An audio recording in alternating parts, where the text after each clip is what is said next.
Bonjour à toutes et à tous. Je suis très heureuse de venir dans votre lycée aujourd'hui. Alors, je m'appelle Cécile Martinez, je suis responsable de la communication de l'École supérieure des beaux-arts de Nîmes. Responsable de la communication et des projets, c'est-à-dire que j'ai en charge de valoriser et de promouvoir les enseignements de l'école et l'école, et puis aussi d'organiser des événements, expositions, conférences en lien avec les étudiants, les enseignants de l'école. Dans un premier temps, je vais faire une introduction qui est générale sur les études artistiques en France et je vais vous parler des écoles publiques. En fait. Voilà, en France, il y a tout un réseau d'écoles des beaux-arts publics, donc c'est l'enseignement supérieur après le bac. Et nous sommes toutes des écoles qui dépendons du ministère de la Culture. Il y en a partout en France. Donc moi, je représente celle qui est à Nîmes. Vous voyez que dans notre région, il y en a quand même pas mal beaucoup. Pas mal sur le territoire, en fait, à Montpellier, à Lyon, du côté de Marseille, Aix-en-Provence, et puis Toulouse, un peu plus loin. Alors, la particularité de ce réseau d'écoles dont je vous ai parlé, c'est qu'on délivre toutes les mêmes diplômes. D'accord ? Il y a deux niveaux de diplômes qui dépendent du ministère de la Culture. Donc, une personne qui fait des études en école d'art est diplômée d'un diplôme national validé par le ministère de la Culture. Au bout de 3 ans, c'est un diplôme national d'art, c'est-à-dire que c'est une licence, en fait, qui s'appelle DNA, on résume par DNA. Au bout de 5 ans d'études, c'est un diplôme national supérieur d'expression plastique et ça vaut un master. C'est important que je vous dise ça parce que quand on est dans une école d'art public comme celle de Nîmes ou comme l'une de celles du réseau, on peut très bien envisager au bout de 3 ans dans une école de vouloir changer d'école parce qu'on cherche une autre spécialité, parce qu'on veut changer de ville et aller dans une grande ville après avoir passé 3 années à Montpellier ou à Nîmes et tenter Lyon ou Paris. Ça veut dire aussi, quand je vous parle de 3 ans et d'une licence et de 5 ans et d'un master, que quand vous avez un DNA, c'est vraiment une licence, c'est-à-dire que vous pouvez très bien aller faire un master à l'université. C'est-à-dire quitter l'école d'art et puis faire un master en art, en histoire ou en histoire de l'art à l'université. On est inséré dans le réseau public de l'enseignement supérieur français. Ça veut dire aussi, j'y reviendrai, mais qu'on est comme l'université intégrée au système Erasmus, un étudiant en beaux-arts peut aller faire des semestres dans les écoles partenaires à l'étranger en Europe. Alors, dans tout le réseau des écoles d'art que je vous ai présenté tout à l'heure sur la carte, il y a 3 options. Et certaines écoles ont plusieurs options, d'autres n'en ont qu'une, mais majoritairement 3 options. Il y a des écoles qui ont l'option art, d'autres qui ont l'option communication et d'autres qui ont l'option design. L'option art, il faut envisager ça comme l'option art plastique. C'est les arts plastiques tels que vous les avez pratiqués peut-être encore maintenant, ou en tout cas au collège et début de lycée. L'option communication, c'est plus lié au métier de l'illustration ou du graphisme, tel qu'on peut le voir dans la réalisation d'outils publicitaires, d'affiches, de supports comme cela. Et la dernière option de design, c'est le design immobilier, le design d'objets, le design d'espace. Donc, quand on envisage des études d'art, c'est bien d'essayer de comprendre un petit peu ces 3 différentes options. Et puis de se diriger éventuellement vers une école qui fait déjà l'option qui a sa préférence. Après, on a d'autres options selon les écoles, mais bon, ça c'est un peu plus précis, mais pour l'instant, on peut en rester là. Comment se passent les études en art? Il y a une première année, en fait, on dit socle commun, c'est-à-dire que quelle que soit l'école, malgré les options, il y a des apprentissages qui sont généraux à tout le monde. Un étudiant en première année en école d'art, il doit pratiquer l'ensemble des disciplines artistiques, et j'y reviendrai aussi. Après, à partir de la 2e, 3e année, et encore plus qu'on appelle le 2e cycle, donc niveau master, on rentre plus dans des démarches personnelles. Et un cursus en école d'art, ça consiste à peu accompagner les étudiantes et les étudiants à développer vraiment un projet artistique personnel, c'est-à-dire que c'est l'étudiant qui construit finalement son profil, son cursus, en fonction de son projet artistique. Et quand je dis projet artistique, c'est vraiment ce qu'il souhaite créer. On l'accompagne en fait à développer ses capacités de création, de réalisation, en fonction de ce que lui souhaite et de ce que lui a à dire de façon plastique, en utilisant les arts plastiques en général. C'est vraiment ça l'idée de l'école d'art, l'idée générale. Alors moi, je vais vous parler de l'école des Beaux-Arts de Nîmes, sachant qu'ensuite on pourra discuter d'autres écoles avec d'autres options, si je peux répondre à certaines questions.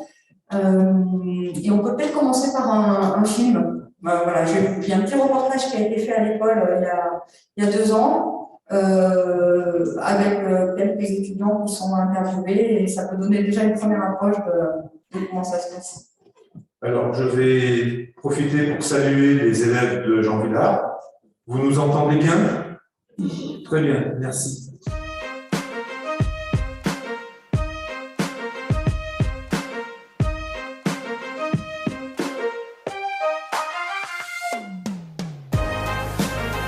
Bonjour à tous, la ville de Nîmes vous emmène aujourd'hui à l'ESBAN, à l'école supérieure des Beaux-Arts de Nîmes. On va rencontrer ensemble 2 étudiants qui étudient ici et qui travaillent ici. Et on va surtout rencontrer Christian Debise, le directeur de l'école. Allez, on y va. Bonjour Christian. Bonjour et bienvenue. Vous êtes donc le directeur de l'ESBAN, l'école supérieure des Beaux-Arts de Nîmes. Est-ce que vous connaissez un petit peu l'histoire de ce bâtiment ?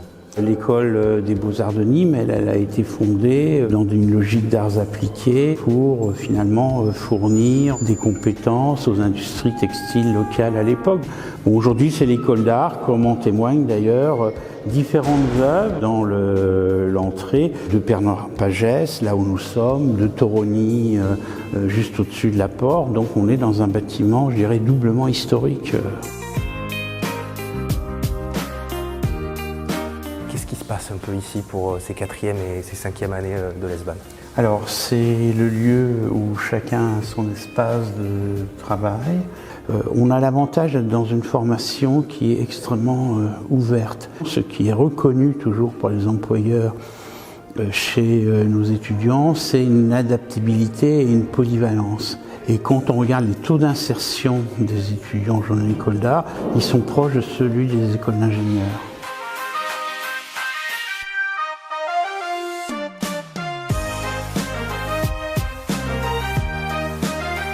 Les premières années, lorsqu'on arrive aux Beaux-Arts, on nous force, et c'est une bonne chose, à toucher à tous les médiums. Peinture, sculpture, photo, vidéo, performance. En performance, ça aussi, c'est un peu obscur, mais ça m'aura beaucoup intéressé, ça m'aura beaucoup libéré également.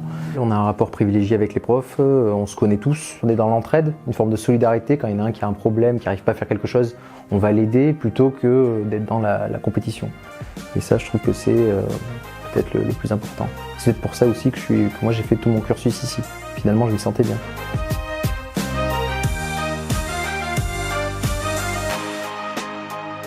Comment tu es arrivé ici à Nîmes ? J'ai découvert l'école des Beaux-Arts de Nîmes à travers l'Erasmus.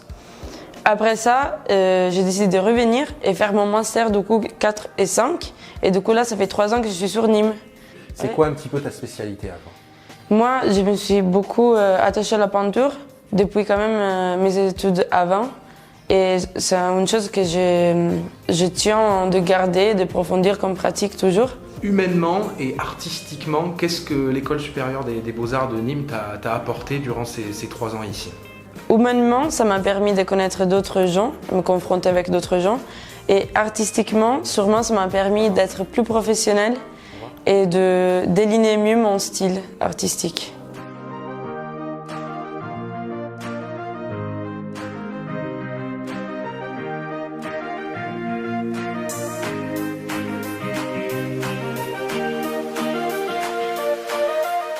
Alors ça, c'est l'école des Beaux-Arts de Nîmes. D'accord, c'est un des deux bâtiments. Il y a 2 sites, je vais en parler. Nîmes, ça, c'est un hôtel particulier qu'on appelle l'hôtel Ribet, qui date du XVIIIe siècle. Et c'est situé en plein centre-ville de Nîmes. Pour ceux qui connaissent, c'est à 10 minutes à pied de la gare, à côté d'une grande place qu'on appelle l'Esplanade. Donc c'est très très accessible et la plupart des étudiants vivent dans des appartements au centre-ville de Nîmes. Donc on dépend à la fois du ministère de la Culture qui valide tous les diplômes et les enseignements et les cours, et aussi de la ville de Nîmes. Et donc comme je vous parlais tout à l'heure en introduction des 3 options, art, communication ou design, à l'école de Nîmes on a l'option art. L'école de Nîmes, c'est une école qui est assez petite, 120 étudiants en tout. C'est 120 étudiants de la première à la 5e année. Ça veut dire qu'en première année, on a des effectifs, une classe comme en terminale, 30-35 étudiants. un petit peu moins ensuite en 4e et 5e année. Mais c'est un contexte vraiment très familial, on va dire, c'est-à-dire que les étudiants travaillent beaucoup entre années, beaucoup de transversalité. Ça veut dire aussi que tous se connaissent entre eux, et c'est la même chose avec les enseignants et les enseignantes. On se connaît tous, et même moi qui ne suis pas professeur, je connais la plupart des étudiants par leur nom. Donc il y a quand même un contexte très fluide de communication et de travail tous ensemble. Alors c'est une école où il y a 16 professeurs et assistants d'enseignement.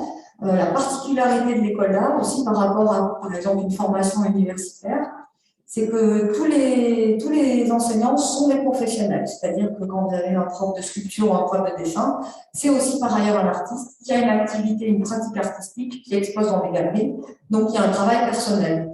De la même manière, il y a des professeurs d'histoire de l'art qui sont des chercheurs, qui publient, des graphistes qui ont un travail en agence de graphisme, etc. Ou des techniciens multimédia, donc qui ont un travail de monteur pour des sociétés de production. Donc c'est vraiment l'idée de l'enseignement en école d'art, c'est une transmission de professionnels à étudiants. Donc ça donne quand même une particularité très propre aux écoles d'art et qui différencie cet enseignement d'autres plus universitaires et plus théoriques. Tout au long de l'année, en plus de l'équipe des profs dont je vous ai parlé, mais en ligne à une quinzaine, on reçoit des intervenants extérieurs, qui là encore sont tous des professionnels, et ils viennent de différents milieux. On a des artistes, des designers, il y a des gens qui écrivent, des auteurs, des autrices, des métiers du cinéma, des réalisateurs de films de fiction ou bien de documentaires, et aussi des techniciens qui peuvent intervenir sur les questions de web design, de webmaster. Donc l'année, elle est ponctuée dans un emploi du temps avec des cours fixes, mais aussi en permanence des interventions, soit ponctuelles pour des conférences ou des demi-journées, soit sous forme de sessions, c'est-à-dire une semaine avec un artiste, une semaine avec un intervenant, sur des projets spécifiques, sur un apprentissage spécifique ou sur des projets avec un projet d'exposition au bout de 5 jours, un projet d'édition d'un livre ou d'un catalogue au bout de 5 jours. Et tout au long de l'année, ça se passe comme ça. Et chaque année, tous ces intervenants-là changent. Je vous parlais tout à l'heure des enseignements art et des pratiques artistiques. Alors, qu'est-ce que c'est? Dès la première année, on fait du dessin. L'édition, c'est concevoir un objet éditorial, un livre, quelque chose qu'on va imprimer, fabriquer et imprimer. Le film et la vidéo, la peinture, la performance, ça c'est la mise en scène de soi et du corps dans un objet artistique, enfin dans une production artistique. La photographie, un peu de création littéraire, donc un apprentissage de poésie ou d'approche théâtrale. La sculpture, le volume, c'est-à-dire créer des installations ou des œuvres d'art en 3 dimensions. On a aussi des enseignements théoriques avec de l'histoire de l'art, de théorie de l'art, c'est la question de l'analyse de l'image et de la critique d'art. Des cours d'anglais, une langue vivante, c'est l'anglais.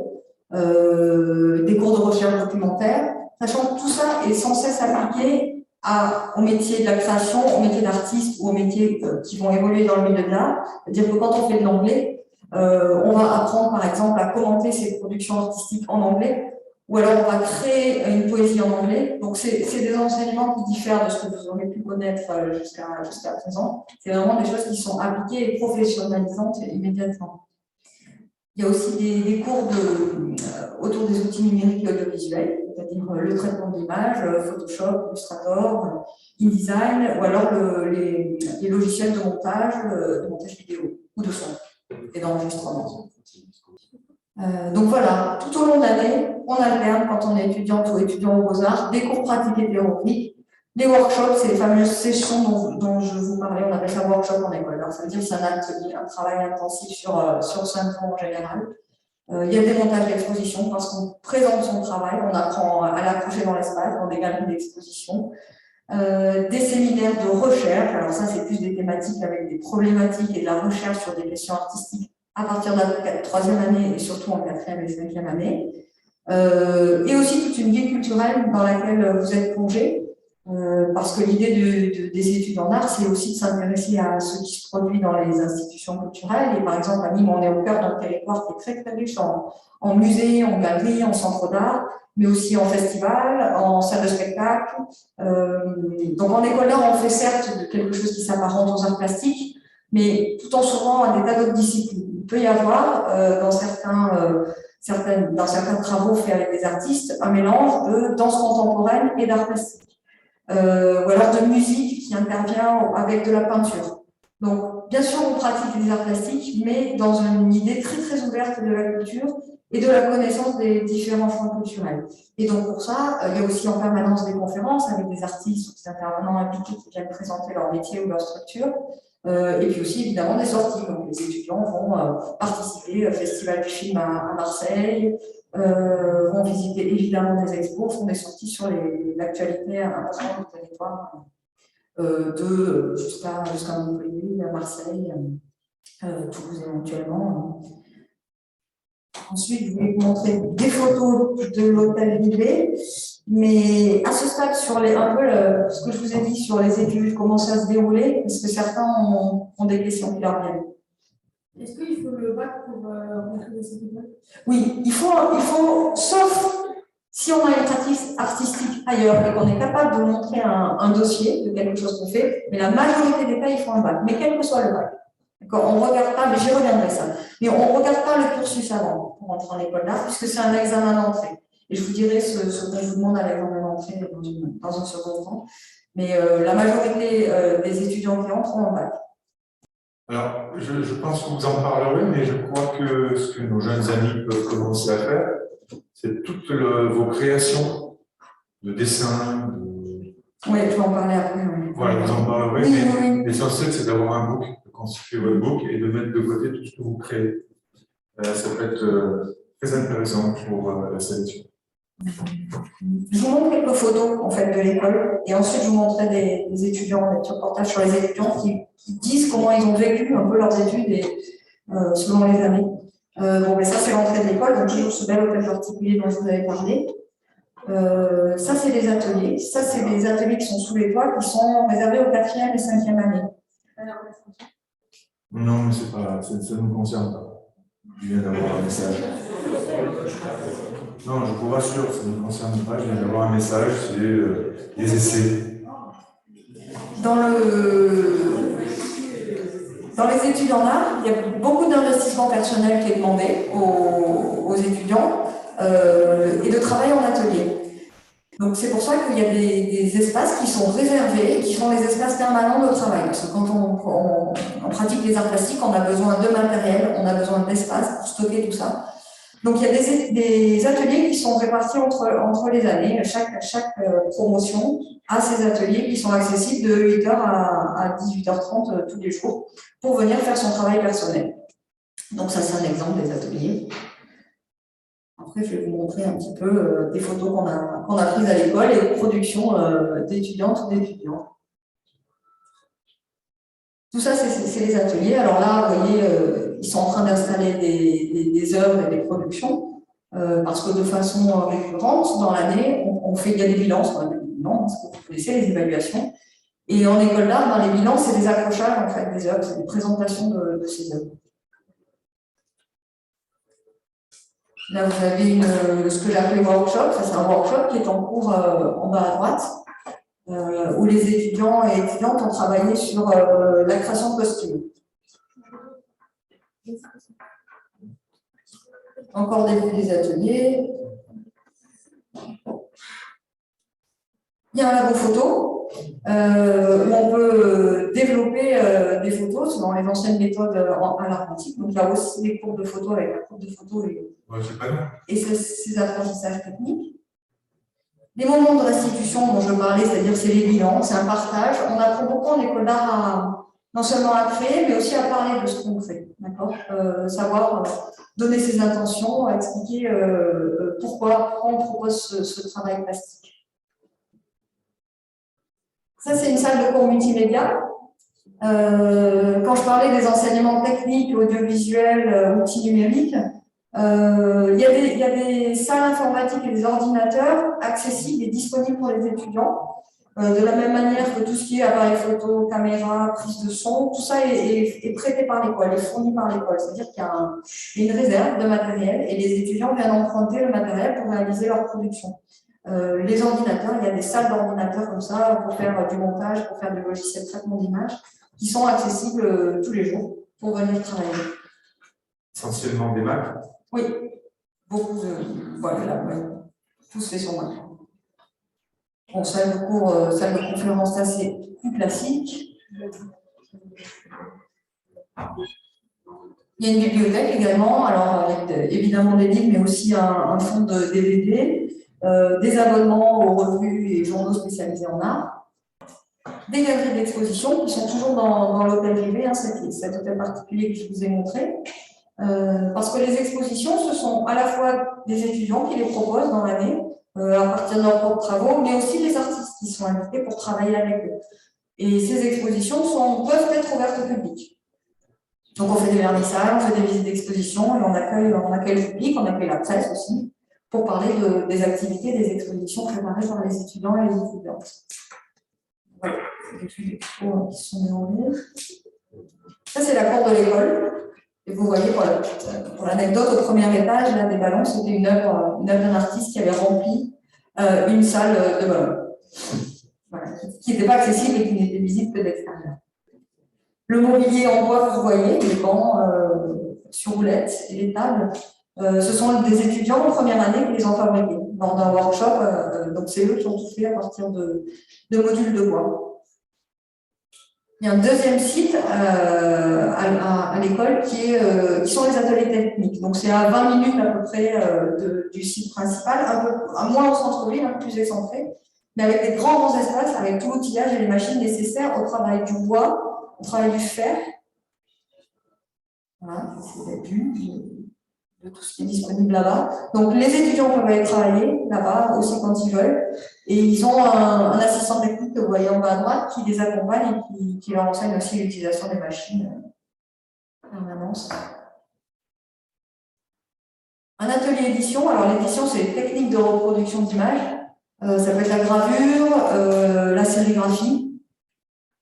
Donc voilà, ça aussi, avec un technicien également qui est là en permanence pour assister les étudiants. Ça, c'est ce qu'on appelle la sérigraphie.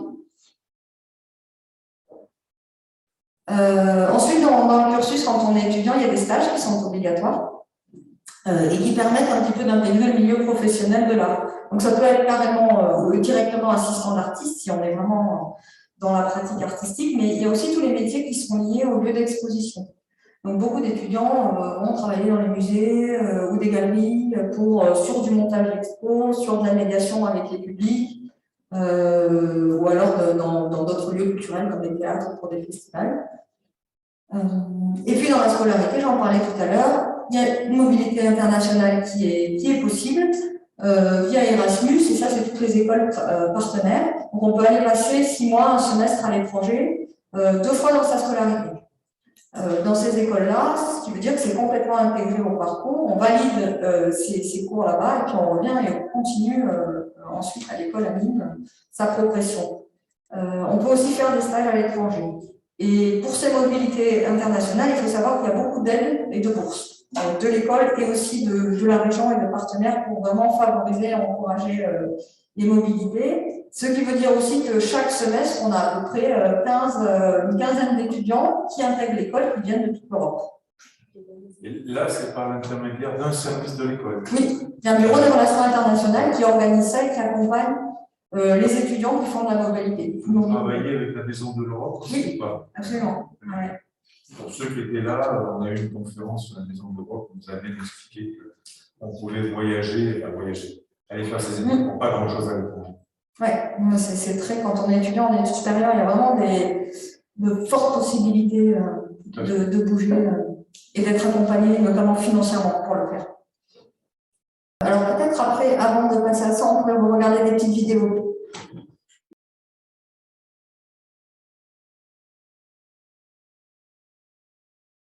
C'était un peu comme une évidence parce que j'ai toujours beaucoup aimé l'art et j'ai toujours dessiné. Enfin, moi, depuis le collège, vraiment, j'ai toujours voulu faire quelque chose d'artistique. Et après, ça s'est affiné au fur et à mesure des années parce qu'au début, je voulais partir dans la mode, mais bon, ça a changé. Mais c'est toujours quelque chose qui a été un peu comme une évidence, quoi. Du coup, moi, j'ai fait aucune prépa. Je viens d'une terminale L avec option art plastique et spécialité histoire de l'art. Comme conseil, je donnerais surtout d'expérimenter cette année, parce que même si je sais que la terminale c'est assez difficile et qu'on n'est pas forcément à même d'avoir les moyens financiers de s'acheter de la peinture à l'huile et des super caméras pour faire des photos, et même avec nos propres moyens, il faut vraiment expérimenter dans tous les médiums, de vraiment toucher à tout, et comme ça vous pourrez présenter à votre concours d'entrée, et aussi de rester soi-même, surtout à l'entretien, vraiment restez vous-même et ça passera. La première année, on nous demande de toucher vraiment à beaucoup de choses. C'est très pluriel. Comme ça nous permet de découvrir un peu tout. On fait du volume, quelque chose que, à mon avis, beaucoup de candidats ne peuvent pas faire parce que c'est quand même assez encombrant. Ici, il y a tout un atelier volume. On a tout le matériel pour faire de la vidéo, de la photo. Enfin, vraiment, on touche à tout. Et c'est assez familial aussi parce que comme on est une petite école, on se connaît vite tous, enfin, même dans la classe, ce sera la même taille de classe qu'au lycée, on est à peu près une trentaine. Donc on finit par un peu tous se connaître et se donner des astuces et faire des choses ensemble. C'est un peu comme des ateliers où on est avec un intervenant qui est souvent un artiste qui est extérieur à l'école. Donc en gros, il y a un projet avec un petit résumé de ce qu'on doit faire dans le projet. Et l'artiste, il est là pour nous épauler et pour nous aider dans l'aboutissement du projet. Et c'est pareil, ça touche à tous les médiums.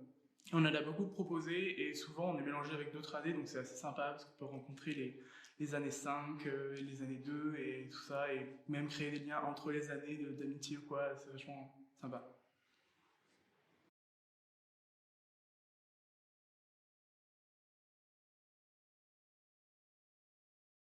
De la première à la troisième année, le premier cycle, quand je suis rentrée, c'était vraiment beaucoup d'apprentissage, aussi bien théorique que plastique. On a beaucoup expérimenté, énormément. On a appris à connaître et à utiliser des outils qui nous ont servi à exprimer ce qu'on avait envie d'exprimer. Il me semble que ce qui a d'important pour le diplôme, c'est une évolution, c'est ce qu'ils cherchent à voir. Ce qui est différent du deuxième cycle, parce que le deuxième cycle, on a compris, on a su un peu ce qu'on voulait exprimer. Le deuxième cycle, il commence par une grosse phase de recherche, donc avec un mémoire. On mène pendant toute la 4e année jusqu'à la 5e année. On définit un sujet et puis on y répond. C'est pas énorme, c'est une 30aine de pages. Ça nous sert pour le diplôme en fait, qu'on valide en 5e année.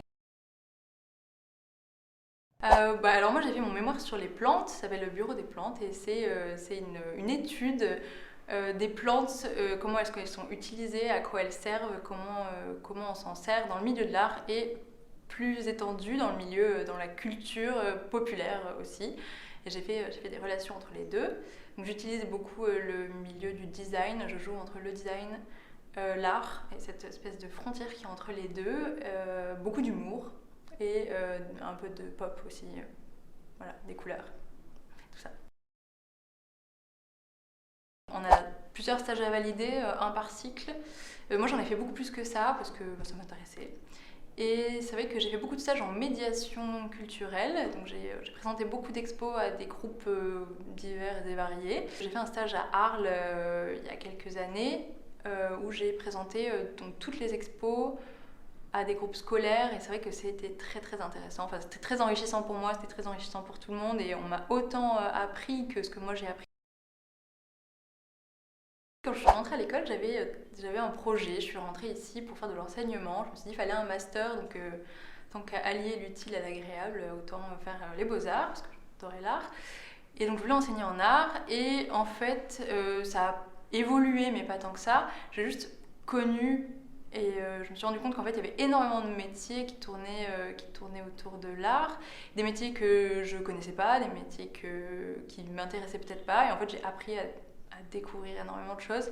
Donc voilà, l'enseignement, mais peut-être beaucoup plus étendu que ce que je pensais.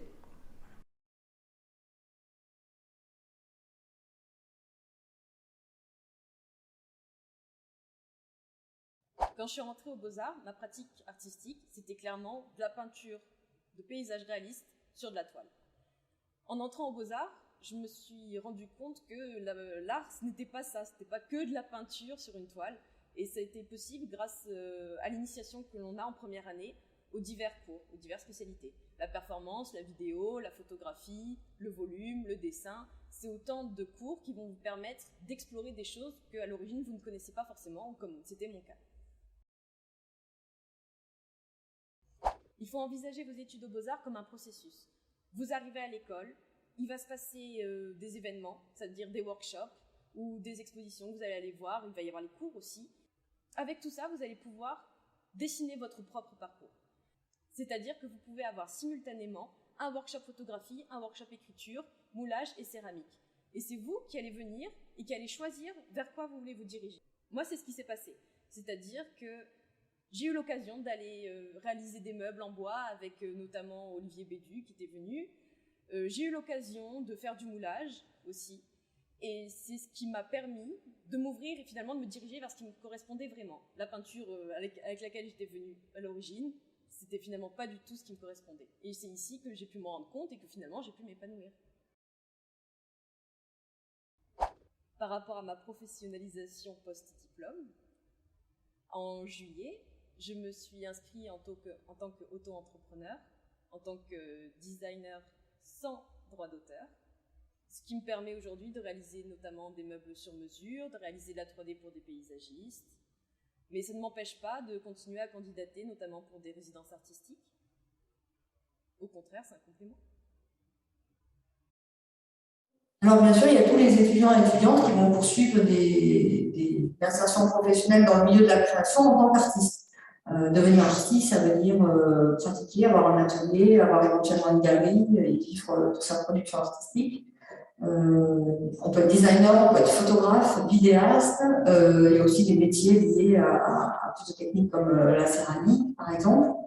Ça, c'est l'idée qu'on se fait des Beaux-Arts, mais les enseignements font aussi qu'on a beaucoup d'étudiants et d'étudiantes qui travaillent dans ce que j'appellerais les métiers de l'exposition. C'est-à-dire qu'ils travaillent dans le champ culturel et dans des lieux d'exposition. Soit comme médiateur, donc l'accueil des publics, le développement d'ateliers en regard des expositions. Régisseurs, c'est les personnes qui montent les expositions, qui vont s'occuper des œuvres, de leur transport, de leur accrochage, de leur stockage, de leur conservation. La production d'exposition, le commissariat d'exposition, c'est-à-dire le commissariat, c'est celui qui conçoit l'idée de l'exposition. Donc ça, c'est tous ces métiers-là qui tournent autour de l'organisation de l'exposition de l'art. Des métiers dans la communication aussi, comme graphiste, comme illustrateur, comme directeur artistique autour de projets de communication, puis aussi à l'enseignement. Alors pour l'éducation nationale, il faut passer les concours ensuite de l'éducation nationale, mais on peut aussi très bien enseigner dans les écoles d'art ou dans des écoles associatives, dans certains organismes. Comment est-ce qu'on intègre l'école? Là, c'est plus précis. Plus précisément sur les questions techniques. Là, je vais faire une présentation générale, puis après, pour ceux qui sont vraiment intéressés, je pourrais rentrer dans le détail si vous voulez. Donc, il faut avoir le bac, on l'a déjà dit. Et puis, c'est un examen d'entrée. Donc, quelle que soit l'école d'art, les écoles d'art publiques, elles sont toutes sur l'examen d'entrée, avec des épreuves écrites et un entretien. Alors, là, il se trouve qu'à Nîmes, ça fait 2 ans qu'on fait tout à distance, les examens d'entrée, et on va le prolonger parce que c'est plus facile pour les candidats de postuler à différentes écoles, notamment sans avoir à se déplacer dans chaque école. Alors, à l'examen d'entrée, il y a une première partie qui sera une épreuve d'art plastique sur un sujet qu'il faudra rendre. Donc, il y a à peu près 2-3 semaines pour y travailler, une fois le sujet donné. Et ensuite, on le renvoie. Et la deuxième étape des admissions, c'est un entretien avec un jury. Et au jury, il y a des professeurs et un ou une étudiante. Et là, il s'agit de présenter à la fois l'épreuve que vous avez réalisée, mais aussi un portfolio, c'est-à-dire un dossier de vos productions artistiques. Ça veut dire qu'en fait, quand on souhaite faire des études en art, il faut avoir conscience, peut-être le début de la terminale et encore plus en première, de pouvoir garder et rassembler ces travaux artistiques. Si vous avez cours d'art plastique et des spécialités d'art plastique, évidemment, c'est assez naturel, mais ça peut être très bien des productions personnelles que vous faites chez vous ou bien en atelier ailleurs. Sachant que quand on parle de dossiers et de books, Il ne faut pas s'imaginer que pour un concours, on attend que des travaux hyper techniques, hyper finis, que vous jugez super bien réalisés. C'est pas ça qu'on cherche en école d'art. On cherche des étudiants, des futurs étudiants qui soient créatifs, ouverts, non pas qu'ils sachent déjà super bien dessiner, c'est vraiment pas l'idée. Donc un book qui peut être constitué de productions que vous aurez faites en dessin, mais ça peut être aussi des petites vidéos, ça peut être de la photo, ça peut être du son. Donc ça peut être très très varié. Et plus un candidat se montre ouvert à différents types de formes de création, plus finalement il a sa place dans une école d'art. Comme je vous l'ai dit, en première année on fait tout. Donc il ne s'agit pas de dire j'aime le dessin et je veux dessiner uniquement. Finalement, ce qu'on apprend en école d'art, c'est que tout peut être sujet à réflexion et à création. Donc, dès un dossier que vous présentez pour un concours, si vous faites de la vidéo, si vous créez avec votre téléphone portable, c'est tout à fait possible de le présenter en tant que book, en tant que portfolio. Il ne faut pas s'imaginer d'avoir à produire que des œuvres, entre guillemets, que vous jugez parfaites et finies. D'accord ? Si j'ai bien compris, c'est n'importe quel support. C'est n'importe quel support. Clé, Bien sûr, et après, on peut envoyer des vidéos sur clé ou des vidéos qu'on a mis sur YouTube, qu'on a mis en ligne.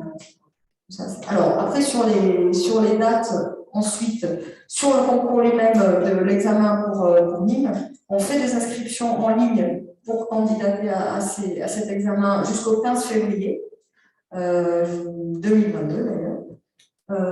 Et ça se passe en ligne.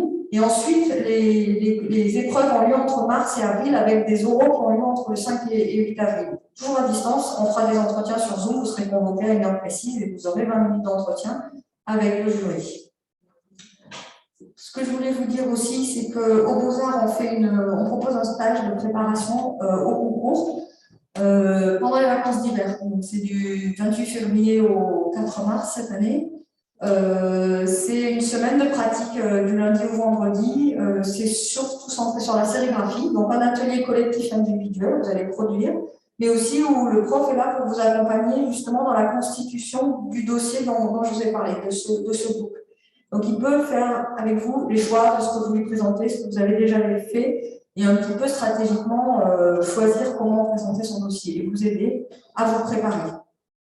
Est-ce que ce stage est gratuit? Non, il est payant, j'ai tous les papiers. Là. Il est 125 € pour les mois, il est de 190 € pour les personnes qui n'ont pas vu.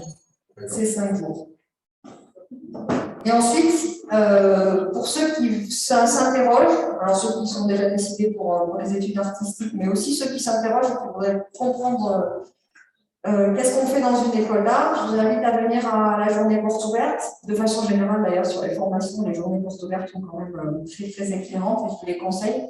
Nous, ça va se dérouler le 29 janvier. Donc là, on ouvre toute l'école. Il y a les étudiants qui sont présents, ils ouvrent les ateliers, ils ont prévu des accrochages et ils sont là pour répondre à vos questions, ainsi que des profs et des enseignants. On aura un vernissage d'exposition également ce jour-là. Des conférences plus techniques sur le déroulé des études, des admissions, un peu comme j'ai fait ici, mais vous pourrez aussi poser des questions et surtout découvrir l'école et voir un petit peu l'environnement, mais aussi ce qu'on produit, ce qu'on fait réellement dans une école d'art.